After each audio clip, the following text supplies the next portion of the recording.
is Dan Stores. Network Director is Kevin Shockey. Chief Network Engineer is Jason Gorodetzer. Senior Vice President of the Altitude Radio Network is Dave Fleck. You want a hard-working team? There it is right there. This broadcast was a presentation of the National Hockey League and the Altitude Radio Network.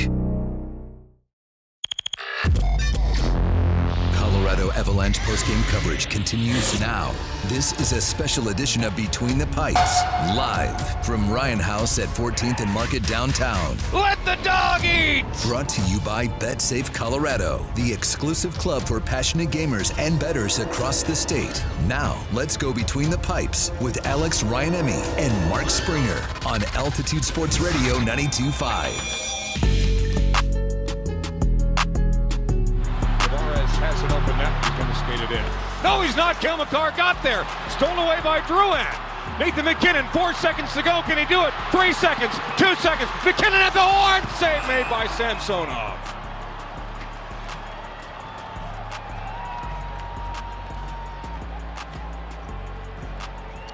The Leafs are going to hand the Avalanche only their 6th loss on home ice this season. A bizarre and unlikely hat trick for Tyler Bertuzzi makes the final score Toronto 4 and the Avalanche 3.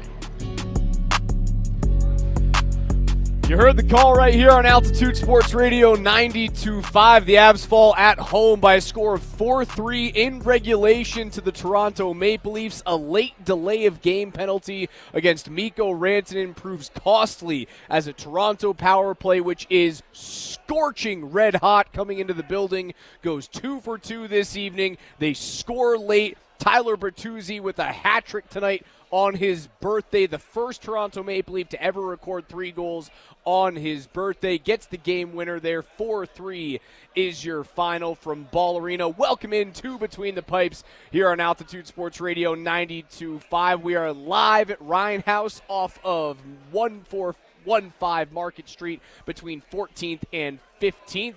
If you guys are coming out of Ball Arena right now, just take the little 10-minute walk on over. It's a gorgeous night, plenty of room in here, great food, great beer to go around. We are brought to you by BetSafe Colorado, the exclusive club for passionate gamers and bettors across the state. As we welcome you into the program, I'm Alex Ryan-Emmy. You guys know me better as Raj, joined by Steve Nelson, back at the NHL studios in Denver. And as always, my co-host, my partner, the radio machine, Mark Springer. Got my BetSafe hat on. You see this? Showing it off the Twitch right here. If you bet the Avalanche tonight, though, that's tough. The smart bet That's was the tough. over tonight. Yeah. Georgiev versus Samsonov. A couple of goaltenders that I've always viewed in a similar ilk. You know, I mentioned Georgiev and Demko the other night. But really, you know, Samsonov and Georgiev. Samsonov, a backup, kind of stuck there with the Capitals, got out. Didn't have a good start to this season. Struggled in goal, and he's really struggled since he went over to Toronto. Got sent down to the Marlies. Yeah, they sent him down, and ever since he's come back up, he's been better. Both goaltenders allow deep wrist shots to get past them in this game. Mikko Rantanen with a deep wrister for Colorado. Mitch Marner for Toronto. The Tyler Bertuzzi hat trick. Those Bertuzzis, the gosh darn. And then it's the delay of game for Mikko Rantanen late in the game that puts Toronto on the power play, and Bertuzzi's second power play goal of the game, his 3rd overall. It was too little, too late for the Avs. I mean, I thought they gave it a decent effort with the net pulled, but Toronto's hot. They've won 7 in a row now, and so you're catching Toronto at the wrong time. The Avs haven't played their best coming out of the break. Certainly not.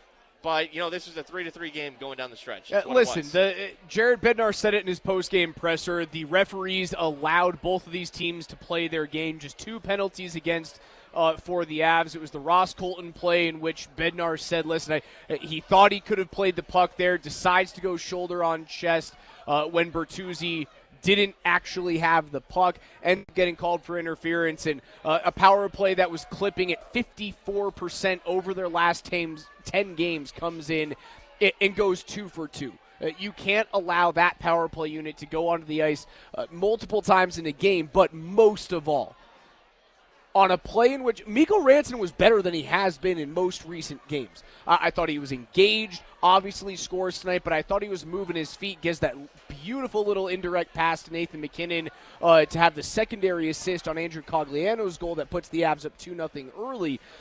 Rantanen was good tonight, but a tough decision from him in a time in which he had time and space in the defensive zone, sends a puck over the glass, and puts arguably the most dangerous power play in the entire world on the ice with under 4.5 minutes to go. And you heard me say, you and I were watching the game here at Ryan House again. If you guys are looking to do something tonight on your Saturday evening, come on out to Market Street, 1415 Market.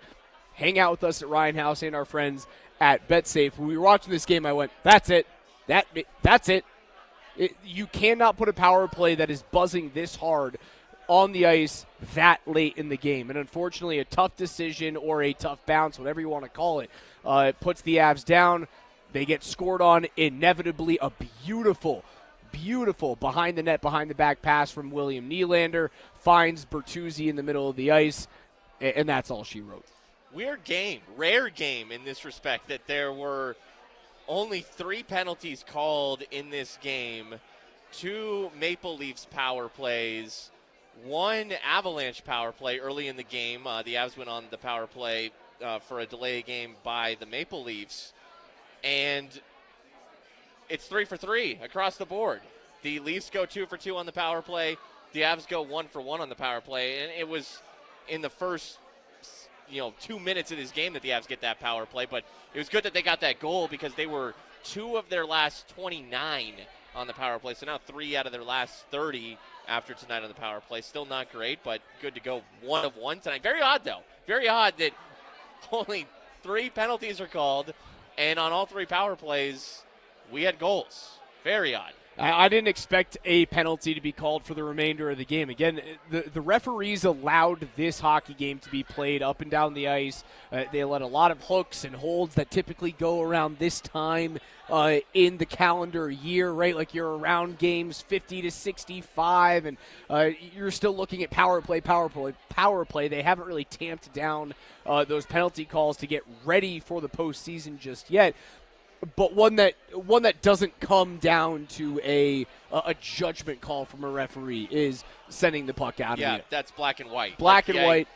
And you're right. That's probably the only way they were going to call something in that third period. And it's unfortunate that Mikko sent that puck over the glass. Even though this was his best game since the break. This was Mikko's best game. It really since the was. break. I mean, how about the little play where he goes between? Who's the Leafs defenseman that he went between the legs of? Timmy Liljegren. And then he nearly scores. He went through 3 Leafs players, including the nutmeg there. And, that's what we want to see from Mikko Rantanen, going north-south, going towards that, trying to make stuff happen. He had 0 shots on goal in Detroit on Thursday night. He had 3 tonight, but he was more active regardless of shots on goal. And then, it's a tale of 3 periods in this game. The Avs win the first period 2-1, and they outshoot Toronto, or they get outshot 12-11, but fairly even, okay? Second period, the Leafs outshoot the Avs 14-9. Colorado got boat raced in the second. And it felt like it was worse than that. Like I was thinking, I wasn't looking at the stats, but when the period ended, I would have said 15-5 shots on goal, Toronto, Colorado. No, it was 14-9, so not as bad as it looked, but Colorado just could not get much going offensively in the second period. They could not get past the defense of Toronto. They couldn't get any sustained offensive zone time. It was a very boring period from an Avalanche perspective offensively in the second period, and Toronto wins that period 2-0. That's the difference in the game. The difference in the game tonight is the second period and the defense that Toronto played and the Avs' inability to break that defense. And then in the third period, it was, the Avs were the better team by a short shot on goal margin, 8-4, as Toronto goes into defense mode in the third period. But Mikko scores, they tie it up.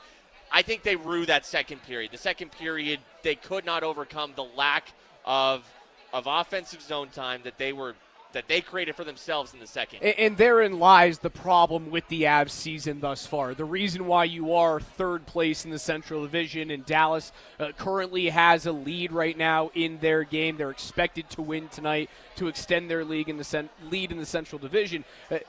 There's the problem with Colorado this year is inconsistency from game to game, from week to week, from period to period, though, is what it comes down to. You haven't seen the Avs put together many 60-minute full efforts this year, and that is the main directive going into the playoffs this year is, can you get to a point where you're confident that you can play a full set of 3 periods back to back to back? They don't tonight, and that's the reason why they lose. They were the better team in the first. They were the better team in the third. They were not, by any stretch of the imagination, competitive in the second period tonight, and it cost them. It cost them against a team that's playing well right now, and unfortunately, in a game in which the next goal is going to win that thing. The next power play is going to win that game tonight.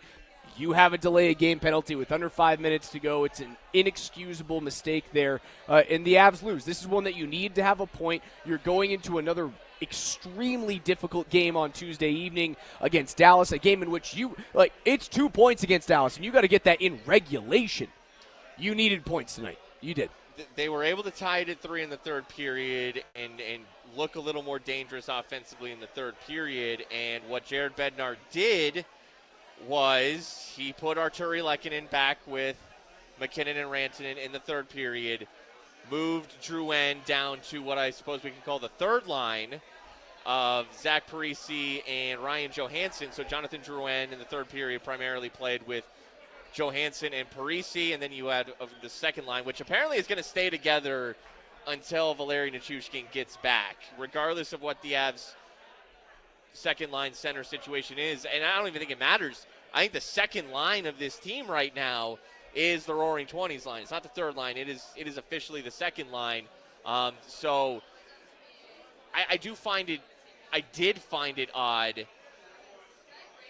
having Artturi Lehkonen to start that game with Logan O'Connor back down on that third line. Just, it's a waste. It's a waste of Artturi Lehkonen, and that's why Jonathan Drouin has had a very good season, but in the third period when they were down a goal and they needed the offense, they had to get Lehkonen that extra ice time that Drouin has been getting. I like Jonathan Drouin. He's been great, but if we're going to keep the Roaring 20s line together, and that's going to be your second line, then I can't have Artturi Lehkonen getting third line minutes. I need him up there with McKinnon and Rantanen, and Jared Bednar agreed as much as that's exactly what he did in the third period when they needed a goal, when they needed the offense. Joined between the pipes down here at Ryan House, 1415 Market Street. Thanks to our friends at BetSafe this evening, the exclusive club for passionate gamers and bettors across the state. We'll be hanging out with you guys until 9 p.m. on the other side. Sure, the power play at the end of the game killed the Avs, but it's another surefire sign of an Avs loss, sub 900 on the save percentage mark for Alexander Georgiev. We'll talk about the netminder battle on the other side. It's Raj and Spring on Altitude Sports Radio 92.5.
Below the far circle for Nylander. Looking for an option. It's Nylander again inside the circle. Back door. Save made by Georgiev and Morgan Riley. Colorado gets there, but they can't clear. Marner will keep it in near side point. Matthews aims and fires. That's off a body and wide. Out in front, they score. Bertuzzi, a hat trick on his birthday. His second power play goal. And with 2:51 to go in the third period, the Leafs have a 4-3 lead. Welcome back to Between the Pipes here on Altitude Sports Radio 92.5. Avs fall by a score of 4-3 at home at Ball Arena. Just their 6th loss in 28 games at home this season. Still the best team in the National Hockey League in terms of points percentage at home, but they lose 4-3 today. They failed to get at least a point in which the game was tied 3-3 with under 5 minutes to go. A late delay of game penalty ends up putting the hottest power play in the game on the ice late, and Tyler Bertuzzi on his birthday, the first Maple Leaf to ever do it in the illustrious history of that team, a hat trick on his birthday, and that's all she wrote for the Avs 4-3. Between the Pipes, Alex Ryan-Emmy alongside Mark Springer coming to you live from Ryan House on 1415 Mark Street in between 14th and 15th Street. We're here courtesy of our friends from BetSafe Colorado, the exclusive club for passionate gamers and bettors across the state.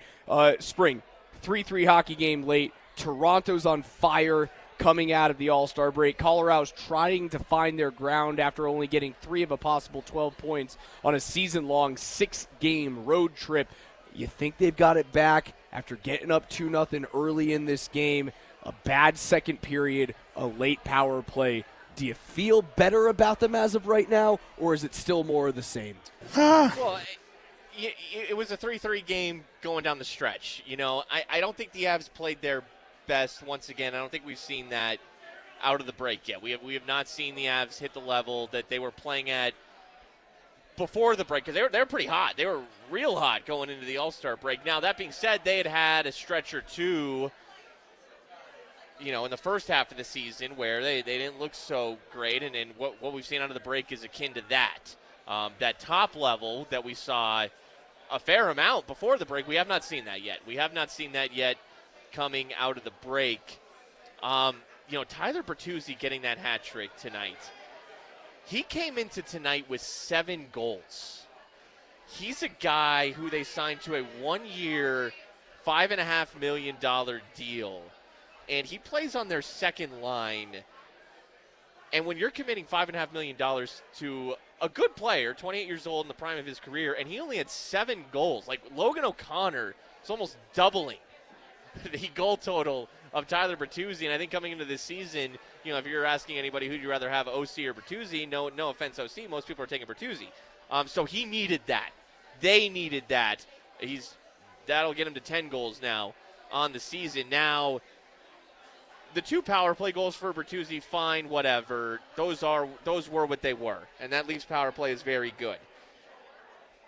The even strength Bertuzzi goal, the one that ties this game late in the second period before Mitch Marner gave him a lead just a couple minutes after that, but when Bertuzzi tied it at 2. Now, this was the weird puck is bouncing everywhere in front of Alexander Georgiev goal that comes after. I talked in the first segment about the Avs not getting a lot offensively in that second period, and it was a period that was very cleanly won by Toronto, not just 2-0, but shots on goal, chances, puck possession, all of it. The one good chance that the Avs had was Logan O'Connor coming down the right side and almost stuck one short side past Ilya Samsonov. And the Avs retain that puck, and they get it low to high. They're trying to get out to the blue line to Bowen Byram, who gets down on a knee to try to corral this puck and keep it in the zone, and he can't do it. It leaks through him. That creates the rush the other way for Toronto. Bo is storming back to try to make up for his mistake and pick up somebody defensively. He's a little too aggressive. He kind of runs into Alexander Georgiev. I think that is part of the reason why that puck that is bouncing everywhere that ultimately finds Bertuzzi gets past Georgiev. So an unfortunate sequence right there for Bowen Byram, who has been playing well out of the break. I think he's one of the Avs players who has played pretty well out of the break. Cale Makar, another Avs defenseman tonight, a -2. He did have an assist, so he finally got a point. I didn't see anything terrible from Cale, and I brought up that Bo play because I thought, there was one play that directly results in a goal, but Cale is still just stuck in neutral after finishing second in the skills competition to Connor McDavid. He's stuck in neutral since then. He certainly is, and I think it's all because of what's happening on the defensive side of the puck. I'm watching replays right now of Cale Makar going through the All-Star skills competition over on ESPN when he was, or this is Avalanche 360 rather, on Altitude. He was so good, so hot going into the All-Star break, and has come out and has been, you could argue he's been the third or the fourth best defenseman on the Avs this year after the All-Star break, and that's not good enough, right? You can hear it in his voice in his post-game pressers when he's asked about how the game went, and the first thing he goes to is, I haven't been good enough. My turnovers are bad, my net front presence in the defensive zone is not good enough. And we got asked the question when we were watching the game. So what do you do? Well, the answer is pretty clear. You let the guy play 25 minutes until he plays his way out of it. My answer to that would be, well, would the Colts have sat Peyton Manning over the course of like 3 games had he, thrown a touchdown and 3 picks in back-to-back games? No, you don't sit him. You let that guy play because he is the best in the world at his craft. What he's doing right now, it's hurting the Avs. He will not win the Norris Trophy this year. It's not going to happen. Unless he goes nuclear, Cale Makar is not winning the Norris. Quinn Hughes is winning it. And it's because of this stretch of 7 to 10 games where he just hasn't looked as good. He hasn't produced right. If he had looked as porous as he has defensively, and I'm not trying to kill Cale Makar. The guy's a mutant. He is one of the greatest defensemen, and I know it's early in his career, to ever have laced up a pair of hockey skates. He unfortunately has pissed away that trophy this year. That assist for him tonight was his first point in 7 games, 8 games, however you classify it, because he went 7 straight games. 7 straight games without a point. He got one tonight. He had a goal and an assist in the 2 games prior coming out of the break. So the Avs have now played 10 games out of the break. Coming out of tonight, Cale Makar 1 goal, 2 assists in those 10 games since the All-Star break. I've always said, and I still believe Cale Makar is an underrated defenseman, but when the offensive game is not going, it highlights the defensive miscues more. And so he's a -2 tonight. He was on the ice in that 2-minute stretch in the final 5 minutes of the second period where Tyler Bertuzzi scored the goal I just talked about, and then Mitch Marner scored shortly after that.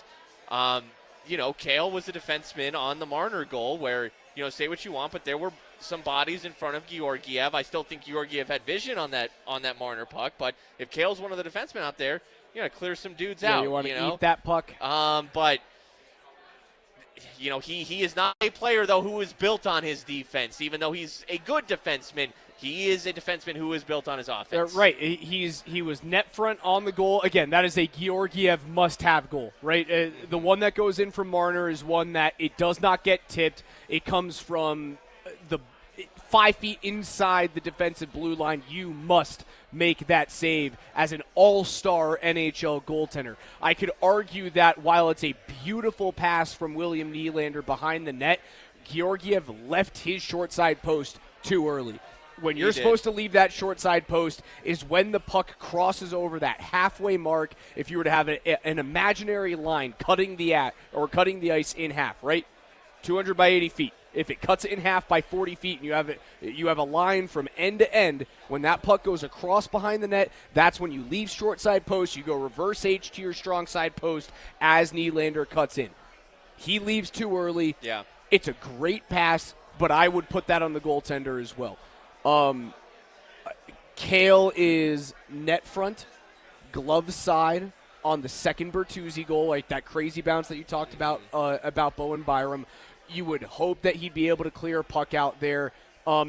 These are I wouldn't say they're growing pains. It is just the fact that you're going through ups and downs during the season that this team is not immune to.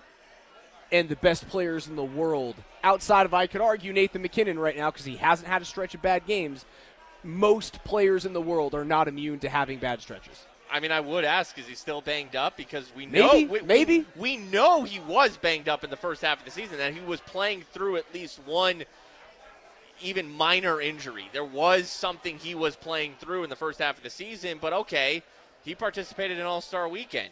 If he was dealing with anything, you pull yourself out of that. You don't do the skills competition. I know that there's really nothing that happens in that 3-on-3 All-Star game, but still, you don't play in that thing. So I'm going to assume he's healthy now. Or why would he have played in the All-Star game? So I can't put it on him being banged up. But at the same time, he's the best defenseman I've ever seen play with my own two eyeballs since I've been alive. So he's going through a bad stretch right now. There's really nothing you can do except for just wait for him to come out of it. Anne-Marie says the Broncos need a new goaltender. It's an Avalanche post-game show, Anne-Marie. An Avalanche post-game show. 4-3 is your final from Ball Arena. Toronto gets the victory here on the road. They continue to stay hot. The East is looking really good right now, right? Toronto's coming out of the break hot. The New York Rangers are coming out of the break hot. The West has been kind of like up and down, trying to figure out their way as she goes. We'll get into some of the scoreboard on the other side, get you guys some bets on Bet the Pipes as we wrap up Between the Pipes live from Ryan House, 1415 Market Street. Thanks to our friends at BetSafe Colorado. It's Alex Ryan-Emmy and Mark Springer. It's Altitude Sports Radio 92.5.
Except with Riley, back for Nylander, snapshot, save made Georgiev, rebound, cleaned aside by McKinnon. One-handed by Mikko Rantanen, he heads up ice. Rantanen off the boards, into the path of Nathan McKinnon, he escapes, and you got Cogliano! He scores! Hey, Mambo Cogliano! Back into the lineup, back onto the score sheet. It's Andrew Cogliano's 5th goal of the season. Nathan McKinnon's 2nd assist of the period. Colorado cruising in the first 11 minutes. 2 goals on 8 shots. 1 on the power play, 1 on the odd man rush. Cogliano on the 2-on-1 goes against the grain. Samsonov going to his right. Cogliano puts it up to his left, and it's 2-0 Colorado.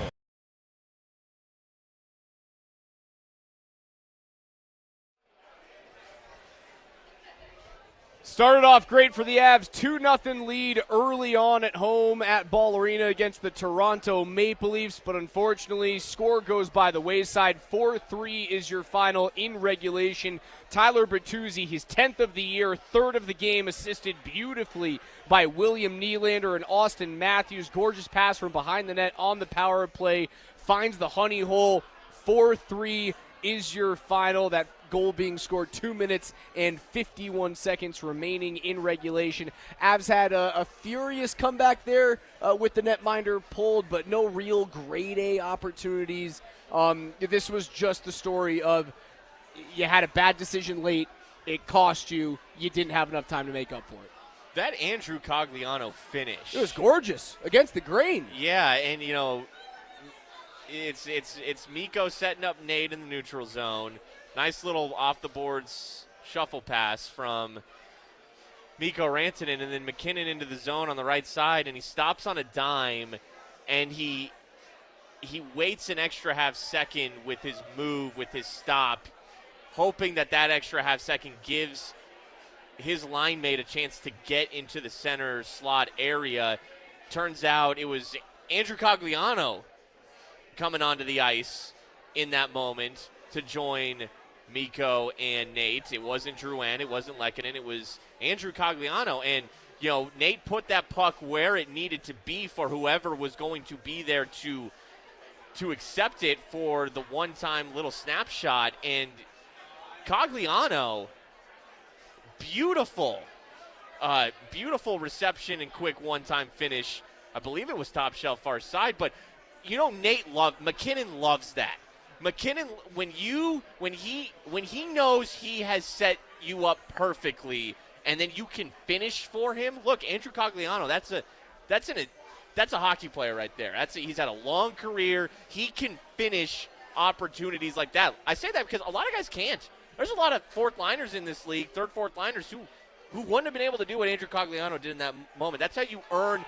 That's where Nathan McKinnon knows, yeah, that's why we want Andrew Cogliano on this hockey team. There's a reason why he pushed for that guy to be on the team. There's a reason why he was part of the Zach Parise recruitment party, right? Parise playing nearly 14 minutes of time on ice tonight. You're going to see that TOI number for Zach Parise grow more and more and more and more as the season goes on. He'll be given more opportunities to score on odd man rushes like that, right? He's had a few where he's getting them from Logan O'Connor, but you just wait until the end of the regular season. You'll see a couple where he's out there with McKinnon on a power play. If someone is out of a game or injured or suspended, you'll see Zach Parise slot in as a guy who can give you not a full game, not 2 games, not 3 games, but a handful of minutes per game up there with the top unit. And speaking of fourth line guys, because, you know, there's been some over the past few years that, like, I feel like if you know, name your fourth liner over recent seasons, there's a handful of them you could mention that if that player was on the ice when Nate set that pass up for him and they missed, Nate would be like, damn it, Nico Sturm. You know what I'm saying? Like, damn it. But with Cogs, it's like, hey, my man right there. Speaking of the fourth line, though, Freddie Olofsson put on waivers. Interesting move. I mean, Freddie over the past several weeks, and he's a fourth-line guy. I'm not saying he was producing at any sort of noticeable clip, but he was playing better in the first part of the season as opposed to of late. Now, just because a guy goes on waivers doesn't mean he won't be back with the team. Someone would have to claim him. I don't know if that would happen. He hasn't been claimed yet. I think he's good enough, and his contract is low enough. I believe it's a season minimum right now for Freddie Olofsson on a two-way contract. It wouldn't be an issue for a team to claim that guy. It's interesting for this reason only. I think this is a predictive move for the team, knowing that Val Nichushkin is in the offing. Did you see Adrian Dater tweeted today? Oh, did he? Adrian Dater tweeted today that essentially somebody who he trusts is telling him that he expects Val to be back before the end of the season. Okay, take that. And that was always my expectation as well. Because wasn't it a Dayton? You got to be in the player assistance program for like 3 weeks or whatever. It might be longer than 3, whatever the time is. And I think maybe it was even you telling me that like it's a Dayton March when he's eligible to come out of that program. I said that if you were going to come out at the same exact time that Sam Girard did, it was going to be like early March. I believe this move is getting ready for Val Nichushkin to be back in the lineup. I don't think it's because they don't like what Freddie Olofsson's given them, or they think that Chris Wagner can give you something that Freddie can't. That's not the case. I don't want to diminish the player that Freddie or that Wagner is, but like they're the same dude. Let's be completely and totally transparent about that. There's not a player on the American Hockey League team right now that's going to actively impact how deep this team can run in the postseason. I like Riley Tufte as much as the next guy. He's a future player for the Avs. They're not going to look at him this season. They will look at him for next year to be a cheaper player, right? When you think about moving Freddie Olofsson down to the AHL, exposing him to waivers, that is for one reason and one reason only. Val Nichushkin is close to coming back. I suppose you could get a second reason. That second reason will be, do you need to make room for a trade? Sure. And speaking of possible fourth line guys, I don't think this one was ever realistic, but Oscar Olausson, one of their best prospects, he's having surgery. He's having season-ending surgery. Can't remember it was a shoulder or something like that, but his season is over. That could affect the trade market as well, perhaps. If he's hurt, I don't know how tradable he is. I imagine he still would be, because no team would rely on him this season. But another interesting note there is that Oscar Olausson's having a season-ending surgery, and not having Val Nichushkin tonight, especially in a matchup like this when you're going up against a team that had won 6 in a row, one of the better teams in the league on paper. You know, I still don't believe in Toronto entirely, but they're playing well right now, you know, and they weren't missing any key forwards. They were missing a couple defensemen. Was John Tavares on the ice tonight? You know what's so funny about that? John Tavares is their third-line center right now. I'm dead serious. Did he play tonight? Yep, he did. I did not notice John Tavares for a minute tonight. John Tavares is going to be a problem for them in a bad way, because that contract can't be great. Yeah, it's got to be a $10 million contract. $11 million. For how many more seasons? 2 more? 1 more after this. Yeah, he's 33 years old. Oh, that's a tough one. You know, the New York Islanders are looking like geniuses for moving on from him. I'm dead serious. For not re-signing him. You could have told me he was a healthy scratch tonight, and I would have believed you. Even though I don't think he would have come back. But, yeah. No, John, like, it's a team right now that's being carried by Austin Matthews and Mitch Marner, and it used to be a big three that they had. You throw Tavares in there as well, but no. Well, the big three is Matthews, and Marner, and Nylander. Yeah, Tavares he's that age thing happened to him. Oh, it did. Yeah. He hit a cliff. He hit an absolute cliff. That blows my mind. Absolutely blows my mind. Unfortunately, we weren't able to throw underwear and bras and thongs tonight on the ice for the Avalanche. We had fans who were ready to launch those things deep. They had thongs wrapped around their wrists, ready to slingshot in case of an Avs hat trick tonight. I'm impressed. I appreciate the commitment. Oh, here comes one. Oh, we missed it. You need another 3 inches on that. So do I, but way she goes. Yeah, I don't know. Hey, what a shot. Man, that's there's a little Cisco in the background for us. Man, that's tough to slingshot those things all the way onto the ice. They don't have quite the elasticity that I perhaps thought they would have. All right, let's take a look at the NHL scoreboard tonight. Avs lose 4-3 in regulation. The Red Wings, who continue to stay hot, they've won 4 straight. Patrick Kane opens up the scoring for Detroit. They win 6-1 at home against the St. Louis Blues. The Devils are keeping pace in the Eastern Conference right when Detroit is playing well. The Devils on the outside looking in. They got to win a whole lot of hockey games. Jack Hughes is back and healthy, playing very well. They beat the Habs in regulation 4-3. Lightning bounce back from a loss. They get 3 points from Nikita Kucherov, who is matched with 3 assists tonight by Nathan MacKinnon in the Art Ross race. By the way, that home point streak for MacKinnon continues. 28 games now? Yeah, 28 games now. Good for Nathan MacKinnon. 4-2 is your final from the Island Lightning with the 2 points there. The Rangers win their 10 straight games. This one on the road at the Philadelphia Flyers. Alexis Lafreniere has scored 3 goals in his past 2 games. He's got 3 in his last 4 as well. They get a goal as well 6 minutes and 30 seconds into the third period of this game. It's the game winner from Matt Rempe. The best fight we've seen in the National Hockey League in what has to be 20 years. Yeah, Rempe versus Nick Delorier early in the first period of this game. And, oh my gosh, so Delorier is like 6'1", and this Rempe kid, he's like 21 years old. And he's got to be at least 6'5". Dude, he's 6'7", off ice. Okay, yeah, he was big. He's a big boy. And he scored the game-winning goal. It was this really stupid deflection off of his skate, but the big boy got in front of net, so nonetheless, but back to the fight.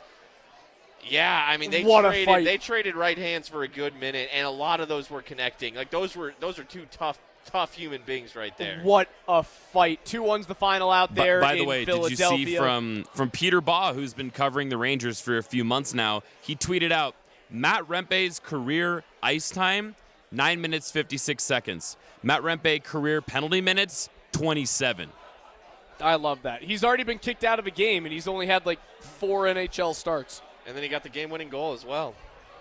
3-2 the final from Sunrise, Florida, as the Panthers beat the Capitals. Forsling with the overtime winner, 1 minute and 19 seconds remaining in that game. The Senators beat the Golden Knights in a shootout this evening. Tim Stützle gets the shootout winner there. Chandler Stevenson scored late in this game with the goaltender pulled. 1 minute and 15 seconds to go. The Vegas Golden Knights get the road point. They fail to get the extra one in extra time. Unfortunately, when the Avs needed help tonight, right, they come away with 0 points at home for the first time in a long time. The Stars were on the road at the Carolina Hurricanes, who are playing better and better as of late. This thing was tied halfway through the second period.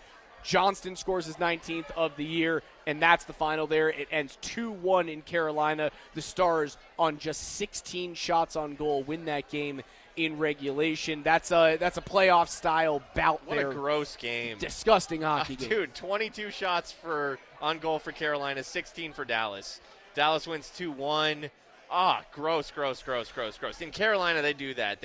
That offense sometimes goes to sleep. 4 games currently underway across the National Hockey League. 3 of them are already through 20 minutes of play. Currently in the first intermission, the Predators hold a 1-0 lead thanks to a goal from Kiefer Sherwood, our old friend with the Colorado Avalanche and the Eagles in the AHL. He scores his 6th of the season halfway through the first to give the Preds a 1-0 lead in the Bay Area. The Wild are doubling up the Kraken in the first intermission, 2-1. Vince Dunn scored 36 seconds into this game, but Kirill Kaprizov scores his 25th of the year with 6 minutes and 30 seconds to go in that first period, and that's the difference in the game through 1. The Flames hold a 3-1 lead in Edmonton in the Battle of Alberta. They've got goals from Noah Hanifin, Mark Pospisil, and Nazem Kadri. The lone goal for Edmonton in that first period is Zach Hyman, who's got 36 tucks this year. Wow, Zach Hyman. Sneaky. 36. Really sneaky.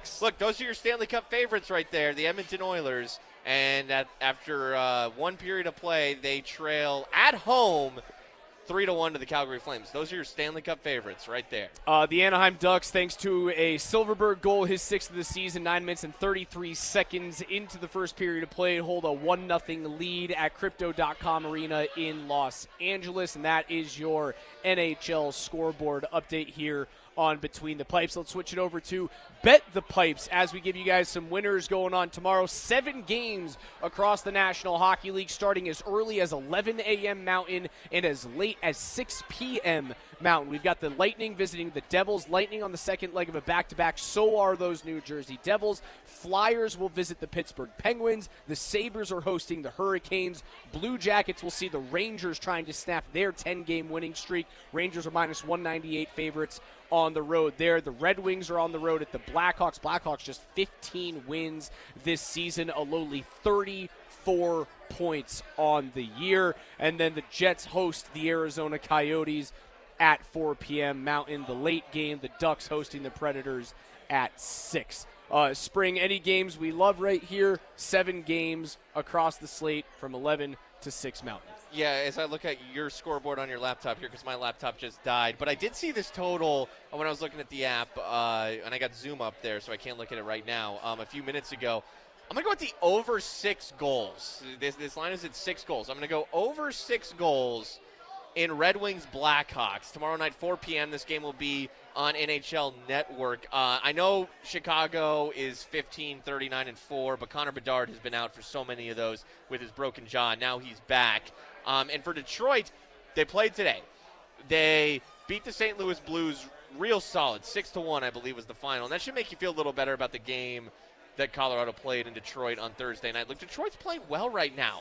And St. Louis has been playing well of late. And that game in Detroit saw the Red Wings crush the Blues. Like, Detroit might be somewhat for real in terms of a wild card team, in terms of a dangerous wild card team in the Eastern Conference. You could see what they've been building in recent seasons. But because they played today, and I assume, you know, their backup will be in goal. I don't even know who was in goal for Detroit today. Maybe it was Alex Lyon, who was probably their number 1. They don't have a good number 2. Detroit does not have a good number 2 goalie.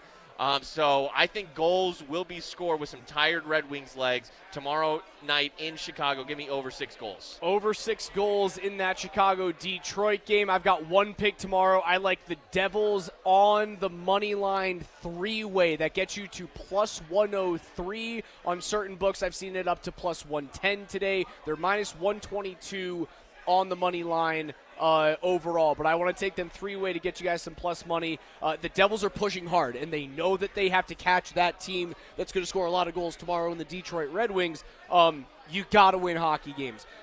Tampa's been up and down over the past few games, coming off of a 4-2 win tonight against the Islanders. I like New Jersey tomorrow. Either take them on the money line at minus 122, or if you can get them on the 3-way line to win in regulation, I like New Jersey at home, especially second leg of a back-to-back for both teams. Take the home team. Take the home team. And that's going to do it for us. Live from Ryan House, thanks to our friends from BetSafe Colorado, the exclusive club for passionate gamers and bettors across the state. Avs lose 4-3 in this game. Special thanks to our promo team here at Ryan House. Cole Smith, our rock star engineer, Steve Nelson, back at the NHL studios. That's what I appreciate about you.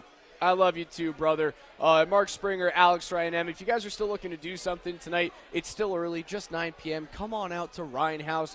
The kitchen's still going. I had a brat. Spring had an unreal burger. They make giant pretzels that you can take home in pizza boxes, people. Come on! That pretzel was huge. Huge pretzel. Like, they weren't kidding when they said giant pretzel. Like, that was a giant pretzel. It is gigantic. Come on out, have a couple of pops, Uber your way home, and enjoy your gorgeous Sunday. Tomorrow it's supposed to be 60-some-odd degrees and sunny. Avs fall 4-3. We'll see you guys on Tuesday as they take on the Dallas Stars. For Springer, for Nelly, I'm Raj. We're signing off from Ryan House on Market Street. See ya.